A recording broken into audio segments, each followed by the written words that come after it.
So Adobe just released an update for Lightroom. Today we're going to test out lens blur, where you can change the depth of field right from Lightroom. We're also going to test out masking with a feature called point color, where you can really zone in on any part of your subject and easily color correct. I hope you're excited because there's some additional features we're going to test today, but enough talking. My name is Shai. Let's jump right in. So right now we're in Lightroom Classic. And if you look to the right here, we're going to scroll down to lens blur. So this is where you can control the bokeh and the depth of field. So first thing you have to do with the photo is hit apply here. And sometimes it works quickly like right now, sometimes it takes a little time. So if you notice, it blurred out the background, which is really awesome. And you can control how blurred that is here. And you could also control the shape of the bokeh. So let's try different ones here. This one's really round. And so it's nice to get a few options. And you can either boost that higher or boost it lower.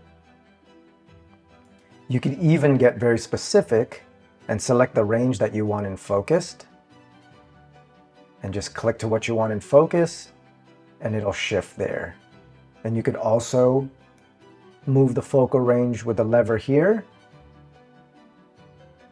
And you could also hit the visual depth, so you can actually see what is in focus.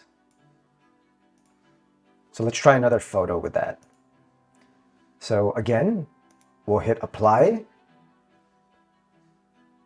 Works pretty quick. And as you can see, the background here is already blurred out a little, but the people are semi in focus. But if we boost it up, we can blur that out. We could again change the bokeh.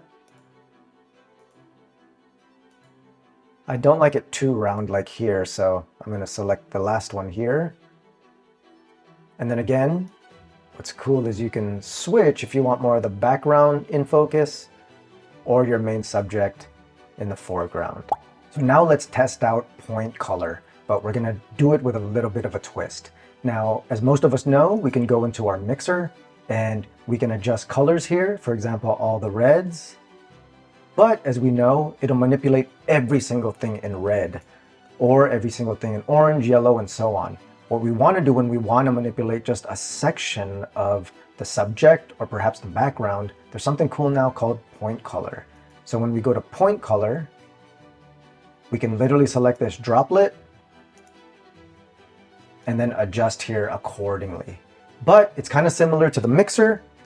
And so what we really want to do is select mask, and it'll detect this face here, this subject. And once it's detected, we can actually select specific parts of the body and the face, which is super cool. So I don't want it to be too red.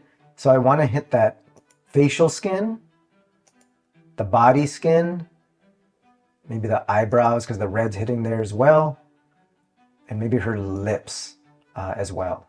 I do want to keep the dress red, but everything else I want to tone down the red just a tad bit. Now you can create a bunch of separate masks for each one of these selections, but for today's example, I just want to create one mask. So now I'm going to go to this point color, hit that same area again near her face, but now you can see all the different points that were selected from the mask. So when I adjust here,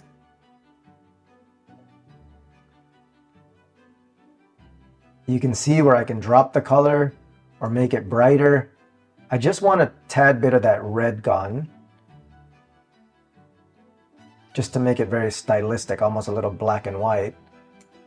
And now it's easier to do. So let's check out our before and after. Definitely got the red out of there. So let's try that with another photo, but with a bunch of more people. And so I'm going to hit that mask. Let's have this detect everyone. And so I just don't like how it's a little too orange because of the sun. So let's select everyone.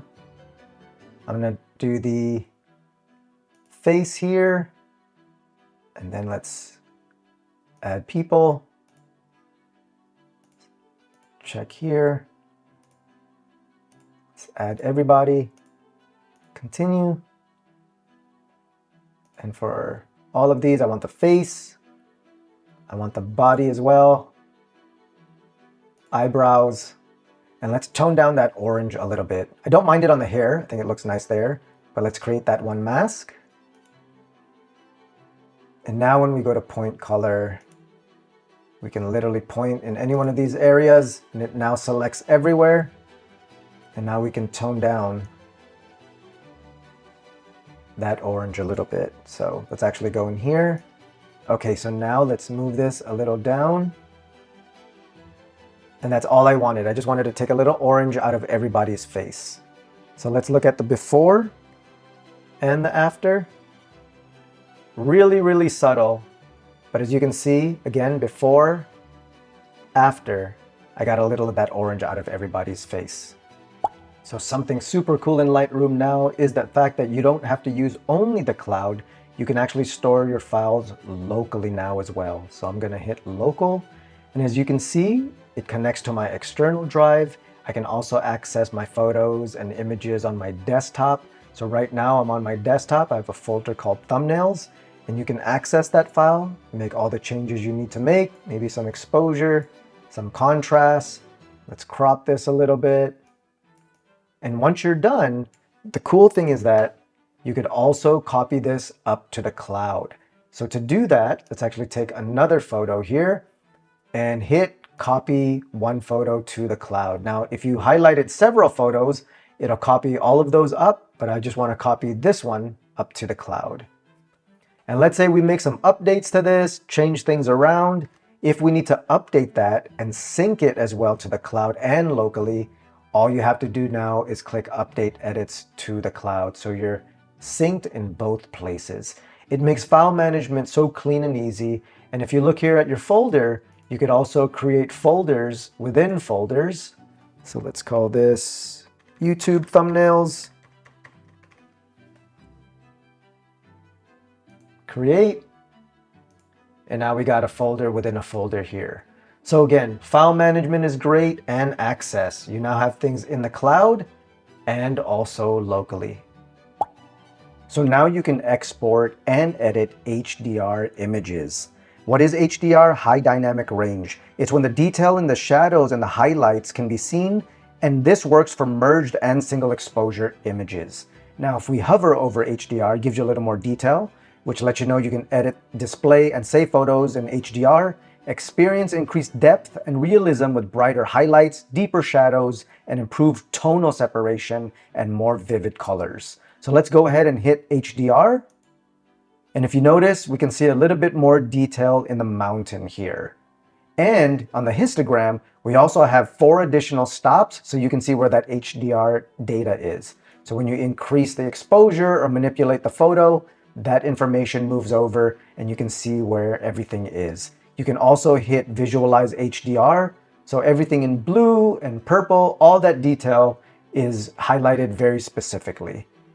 I'm gonna uncheck here. And if you scroll down for your tone curve, if you notice, it's not just an HDR, but you also have a section for HDR.